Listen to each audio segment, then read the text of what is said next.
Have you ever loved someone who just wasn't ready? Have you ever felt that the more you gave your heart, the more the other person pulled away, as if the love you gave was a burden and not a gift? There is a silent pain that few have the courage to name, to love someone whose soul has not yet grown, loving a soul that still lives in emotional infancy, a wounded soul that only knows love as absence, as need, as something that needs to fill a void that it itself refuses to look at. Love doesn't die. It just refuses to blossom where the soul still lies dormant. And that is perhaps the most brutal, but also the most liberating truth you will hear today. Rumi wrote, "Yesterday I was smart, so I wanted to change the world. Today I am wise, so I am changing myself." And maybe at this very moment you are living exactly this transition of trying to change the other, to finally begin to transform. You offered presence and received silence. You dug deep and found emptiness. You were love and received resistance.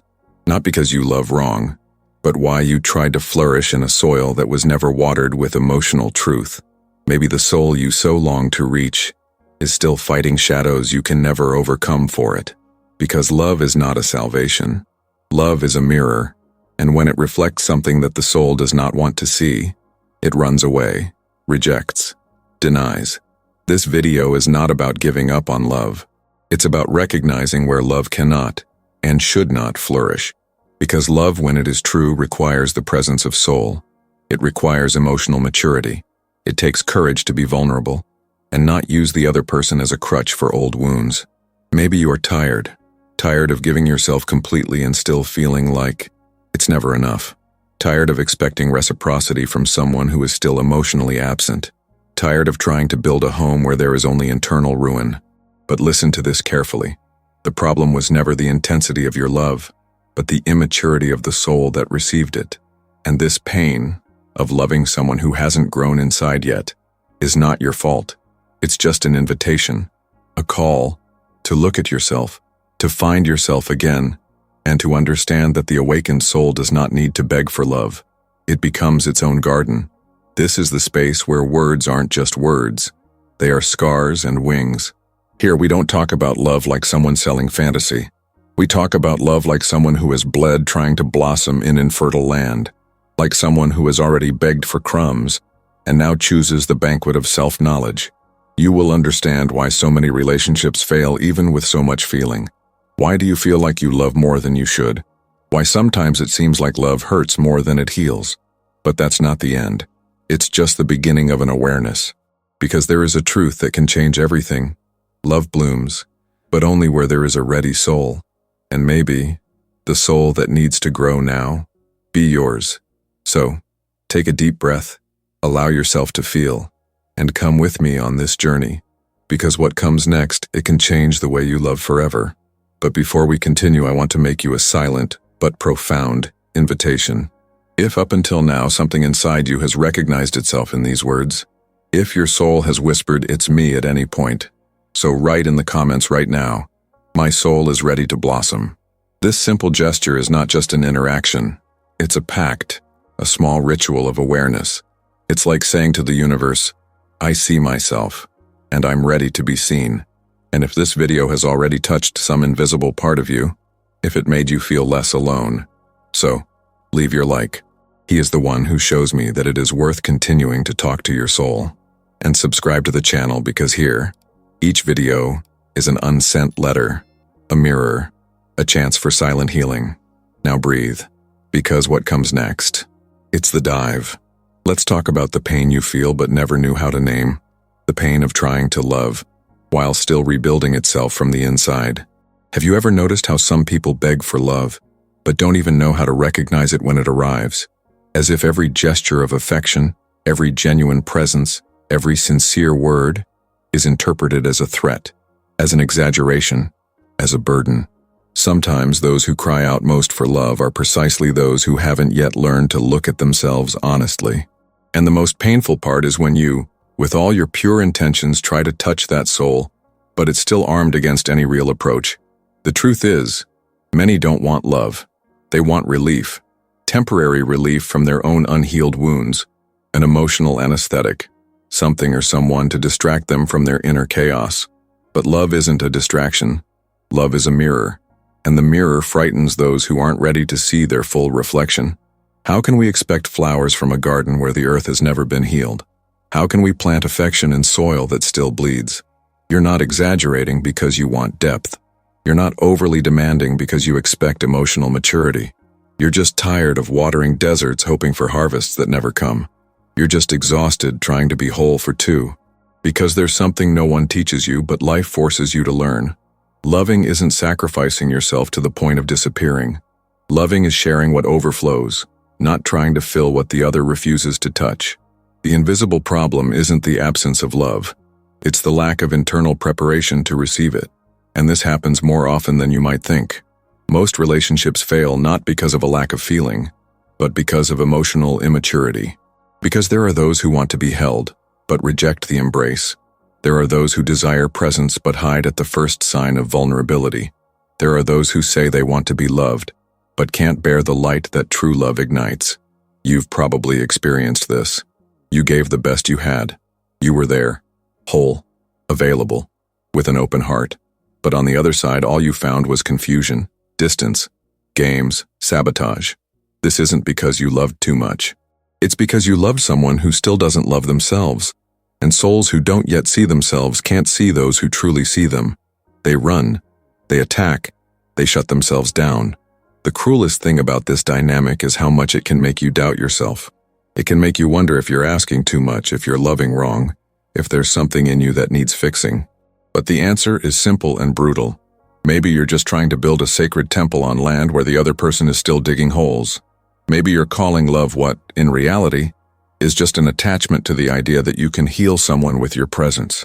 But here is the truth that begins to set you free. No one can flourish where the soul still lives, hidden from itself. And love, however pure, has no power to transform those who still cling to their inner prisons. You can be a light, but you cannot illuminate those who insist on keeping their eyes closed. You can be a garden, but you cannot blossom for those who still refuse to water their own earth. This is the blind spot in many relationships. One loves consciously, the other merely reacts with fear. One seeks connection, the other tries to control. One offers presence, the other offers resistance. And in this mismatch, the silent pain of loving someone who hasn't yet grown within is born. Because spiritual growth isn't automatic. It requires pain, courage, silence, and confrontation. And not everyone is willing to take this path. So what happens? Love hits an invisible wall. You try, insist, wait, and time shows that no matter how much you give, there's no true reciprocity. Not because the other person is bad, but because they're emotionally trapped. Trapped in their emotional childhood, in unprocessed trauma, in the illusion that the other person's love can heal what only they can face. And you feel it. You realize you're always explaining the basics, that you need to justify your affection, ask for space, walk on eggshells so as not to provoke the other person. It's exhausting, because deep down, you want love, but you also want peace. You want surrender, but you also want truth. And what hurts most isn't the other person's absence, and it's their shallow presence. The body is there, but the soul isn't. It's at this point that pain becomes sacred, because it's what calls you back to yourself. It forces you to ask yourself, why do I insist on staying where I'm always half? And maybe, just maybe, the answer is this: because you still believe your love can make the other person blossom. But love, however powerful, needs space, fertile soil, and an open soul. And now I ask you, are you trying to bloom where there is no spring? If this video spoke to your soul on some level, write in the comments, I'm tired of watering the void. This is your silent symbol that something in you has awakened, and that maybe, finally, you're ready to choose a love that doesn't need to hide from the light. You surrender, but you get hurt. And no matter how much you try to understand where you're going wrong, deep down, you know it's not about a mistake. It's about depth, about intensity, about a love that longs to be whole but constantly collides with halves. Halves that don't know what to do with what's true. Halves that look at you with desire, but not with awareness. Halves that come close, but flee in equal measure. Why does this happen? Why do you so often love and end up exhausted, as if you've carried the weight of an entire relationship on your shoulders? Why does it seem like the love you offer hurts more than it heals? The answer isn't on the surface in visible behaviors or attitudes. The answer lies at the root, where the oldest wounds, the silent repetitions, the invisible patterns reside. And that root is spiritual. Rumi said, "You have to keep breaking your heart until it opens." Not breaking in the sense of destroying yourself, but letting go of everything that has hardened your feelings, of all the defenses you've built up over the years, of all the masks you've donned to appear strong, because only a heart broken by the truth has the courage to love with purity.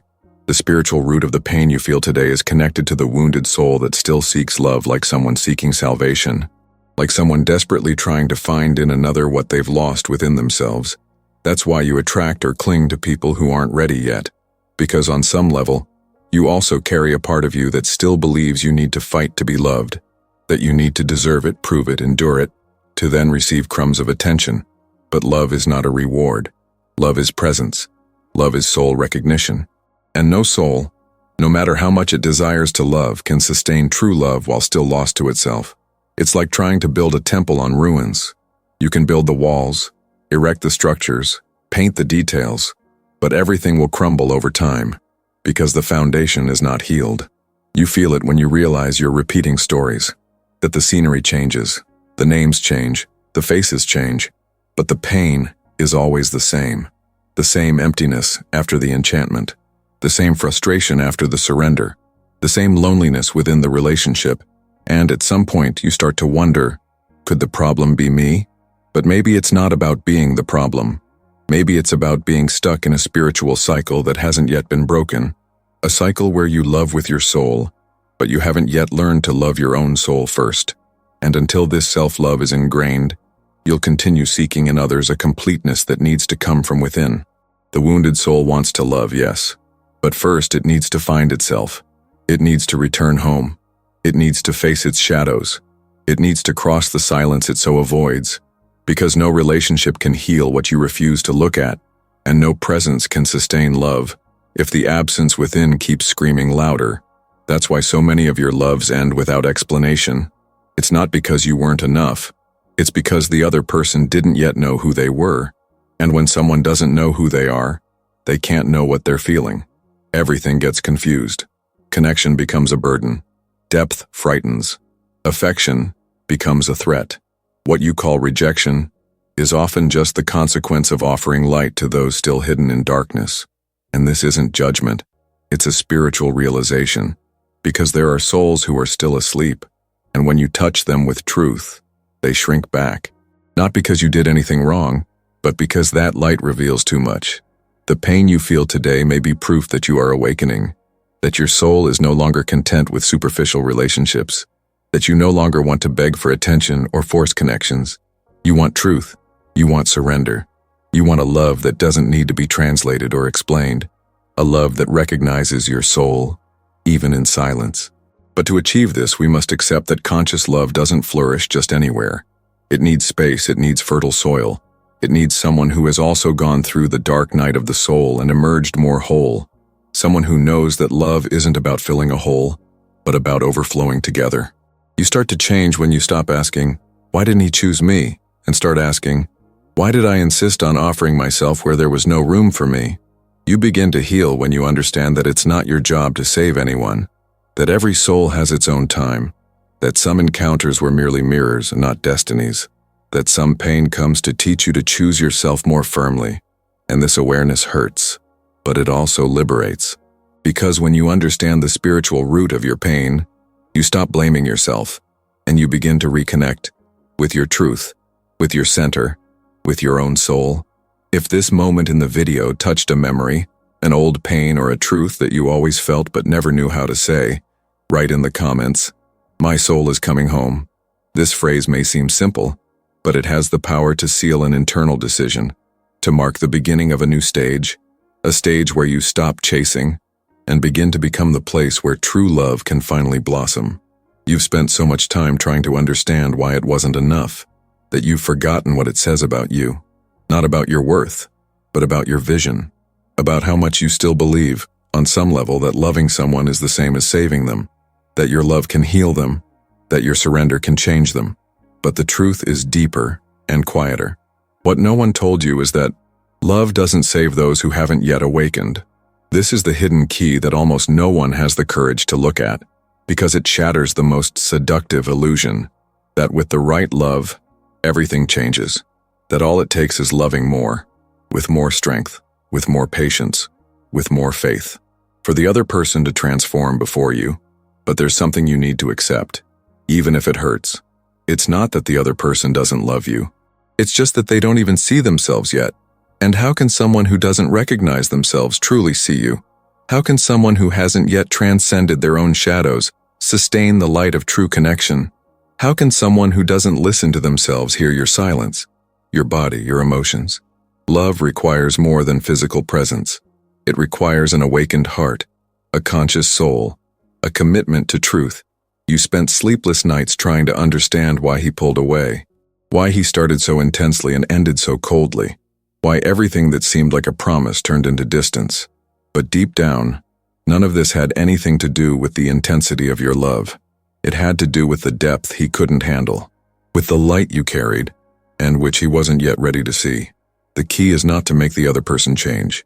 The key is to ask yourself honestly, why do you still insist where you only get crumbs? Why do you call love a space where there is no security, no exchange, no truth? Why do you keep returning to places where your soul begs for peace and you insist on war? This is the oldest wound, believing that love must be earned, proven, maintained at any cost. But love isn't a battle. Love is a state of presence between two souls who see each other. And if the other can't see you, maybe it's not a lack of feeling. Maybe it's a lack of spiritual maturity. Because loving isn't just feeling. Loving is choosing. Loving is sustaining. Loving is allowing yourself to be seen, touched, and permeated by the other's truth without running away, without manipulating, without hiding. You're not here to fix anyone. And it's not your role to be a therapist for those who refuse to look at themselves. You didn't come into this world to teach the basics to someone who should already know how to treat the ones they love. You no longer need to accept emotional crumbs as if they were banquets. Because now you begin to understand, loving is also knowing when to leave. It's hard to admit, because for a long time you believed that persistence was proof of love, that enduring neglect was synonymous with loyalty, that enduring coldness was part of the process. But today you feel, perhaps for the first time, that there's something inside you that can no longer bear to betray itself, that can no longer stand to pretend, that can no longer tolerate justifying the unjustifiable. This is your soul saying, enough. Enough of accepting less than you give. Enough of waiting for those who don't come. Enough of trying to force a blossoming where there's only desert. The pain of leaving may be great, but it's less than the pain of remaining in a place where your light is constantly extinguished. The key to breaking out of this cycle isn't in the other person. It's in you. It's at the point where you silently decide that you'll no longer try to save anyone, that you'll no longer beg to be seen, that you'll no longer romanticize absences and transform rejections into proofs of love. The key lies in the exact moment you choose to return to yourself. This doesn't mean closing your heart. It means opening your eyes. It means seeing reality as it is, not as you wish it were. It means realizing that a relationship is only loving when both parties are present, when both parties are willing, when both parties are awake. And if that doesn't exist, then what you have is attachment, not love. You're beginning to see the hidden dynamics, to notice the repeated patterns, and that's already a sign of healing. Because healing doesn't begin when the other person changes. Healing begins when you stop trying to change the other person. When you understand that true awakening doesn't happen in the other person, it happens in you. This is the moment when the soul begins to free itself, when it understands that love is not a prison, that love is not constant pain, that love is not absence disguised as presence, that love is not a struggle nor salvation. Love is an encounter. Love is maturity. Love is a mirror, not a crutch. If you've made it this far, it's because something inside you is already different, more aware, more awake, more selective. And maybe this is your new silent prayer, that I accept nothing less than my soul deserves. If this video spoke to you on some level that words can't explain, write in the comments, I choose the love that doesn't need to erase me. This phrase is yours, a seed planted in the soil of consciousness, a silent decision that can change everything. Because when the soul awakens, love ceases to be pain and finally begins to be healing. Maybe you're trying to water a love where only emptiness exists. Maybe you're using your own emotional strength to sustain a relationship that, deep down, has always been sustained only by you. Maybe you're, right now, experiencing exactly that, believing that with more patience, more presence, more giving, the other person will finally see who you are. They will recognize everything you do. They will awaken. They will change.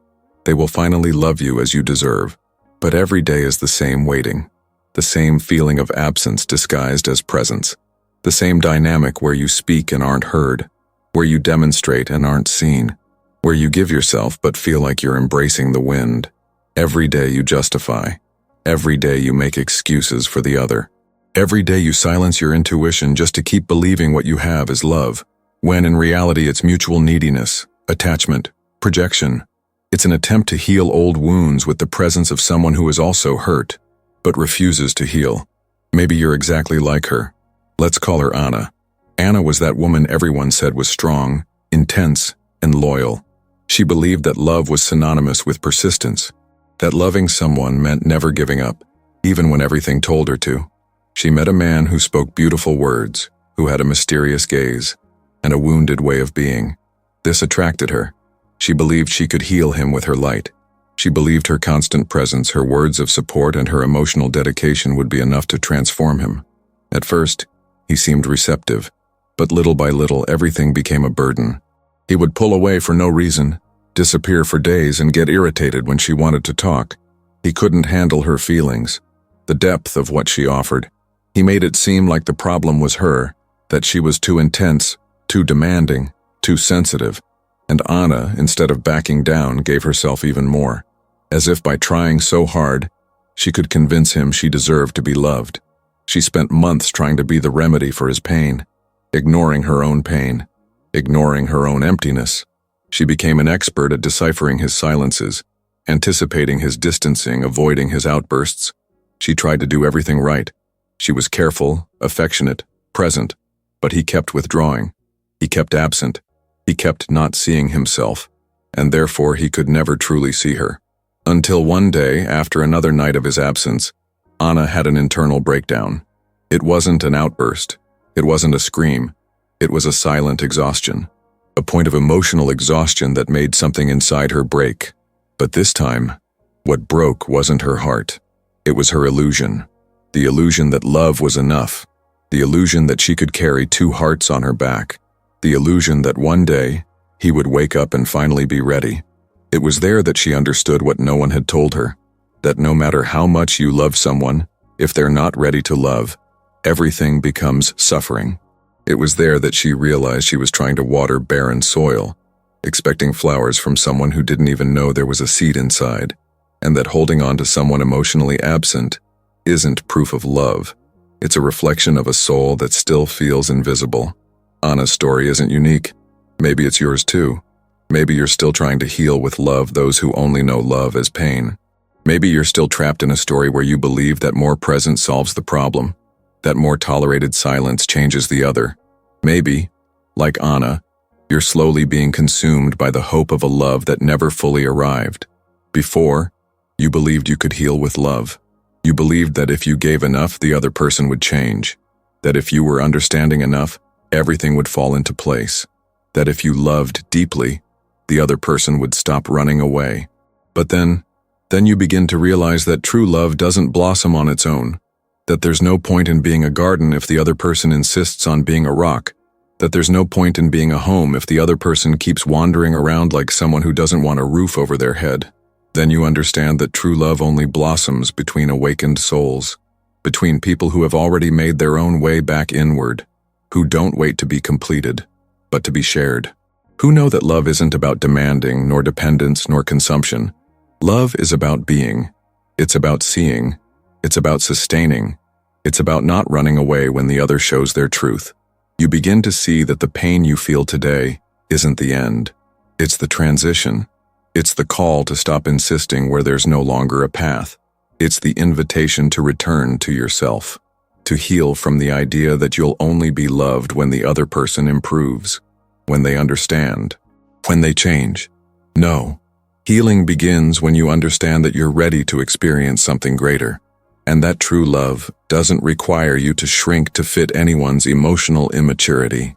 If what you heard just now awakened a memory, a recollection of something you experienced or are still experiencing, write in the comments, "I am ready to blossom into a love that is also awake." Let this phrase be your silent affirmation that the time has come to stop insisting on a place where you only exist halfway. That now, you choose yourself.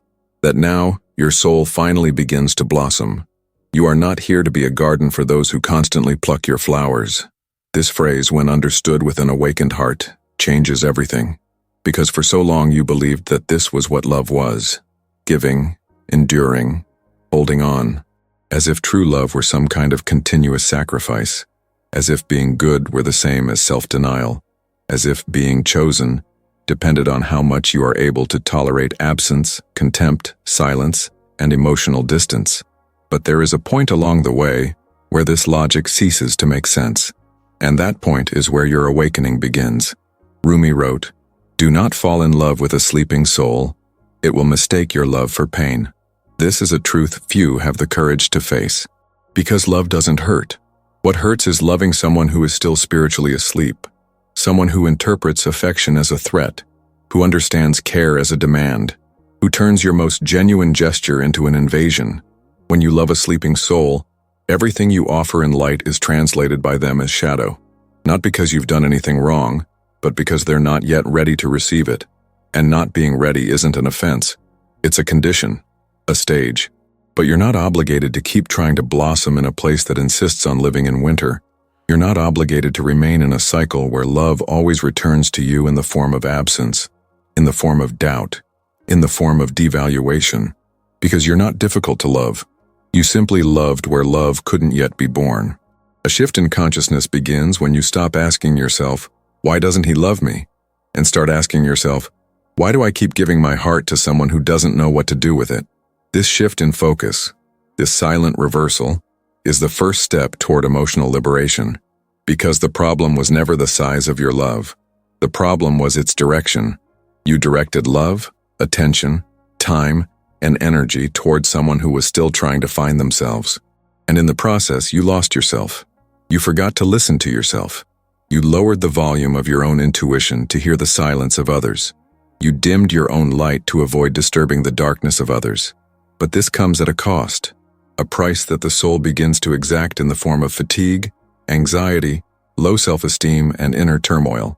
Pain is the sign that something within you is no longer aligned with what you accept. Emotional pain at this point stops being something to avoid. It becomes the purest call your soul can make to return to yourself. When you begin to hear this call, everything changes. You no longer want to be enough for someone else. You want to rediscover yourself. You no longer want to prove your worth. You want to inhabit it. You want to be whole. And most importantly, you want to stop repeating the same emotional cycles that leave you empty. This is the moment when you begin to rewrite your emotional history, where you realize that every attempt to be chosen by someone emotionally unavailable was actually an attempt to be chosen by parts of you that were still asleep, parts of you that still believed love needed to be earned, that still saw love as emotional survival, not as sharing between two conscious souls. Now you feel differently, not like a breakup, but like clarity, the clarity that love can't be begged for, love can't be forced, love can't be justified, love can only be recognized, and when that recognition doesn't happen, it's not a sign that you're not enough, it's a sign that the other person is still trapped in their own shadows, and you don't have to stay there anymore. You begin to realize that true spiritual healing doesn't come from others. It comes from the moment you decide to stop abandoning yourself. It comes from the moment you choose to stop trading your peace for company. You choose to stop accepting relationships based on emptiness. Because now you understand, when the soul awakens, it no longer desires what hurts. It desires what sustains, what welcomes, what builds. This shift isn't quick, nor is it comfortable. It comes slowly in small internal ruptures. It comes when you stop responding to that message that once held you captive, when you stop waiting for that gesture that never comes, when you start listening to what your intuition has always whispered. It's in these details that the soul begins to be reborn. And you feel it, you know it, You know something has changed when the other person's presence is no longer enough to silence the cry of your emptiness, when touch no longer has the same effect, because your heart knows there's no real presence behind that body, when you realize that what you called love was actually a desperate attempt to not feel alone. But now, you prefer the solitude that heals to the company that sickens, and this is where you begin to blossom, not as before, not seeking approval, but in silence, in truth, in sovereignty. The love born of the awakened soul needs no proof. It simply is. And so it no longer accepts being half. It no longer accepts being a substitute. It no longer accepts being an option. It knows who it is. And so it no longer begs for those it doesn't. If that moment in the video made you take a deep breath, if it brought back a memory, a silent decision, or simply a new perspective on something old, write in the comments. I no longer turn off my light to fit in with anyone else's darkness. This is your phrase, a symbol of awareness, a silent milestone, because now, more than ever, your soul begins to understand. True love begins the moment you decide never to abandon yourself again. If you've made it this far, it wasn't by chance. It says a lot about what your soul is ready to experience. You had the courage to listen to every word, to feel every truth, to look at yourself more deeply, and because of that, this moment is now yours. A moment of internal decision, even if silent. If something inside you was awakened by this video, if a new consciousness began to emerge, then subscribe to the channel now, because here, you are no longer invisible. Here, your pain is understood, your journey is respected, and your soul is truly embraced. If you stuck around until the end, please leave a like. This shows me that this content truly touched you. Now the next video is on your screen, waiting for you. It's the continuation of this journey of healing and awakening. Click and move forward, because the path of the soul is just beginning.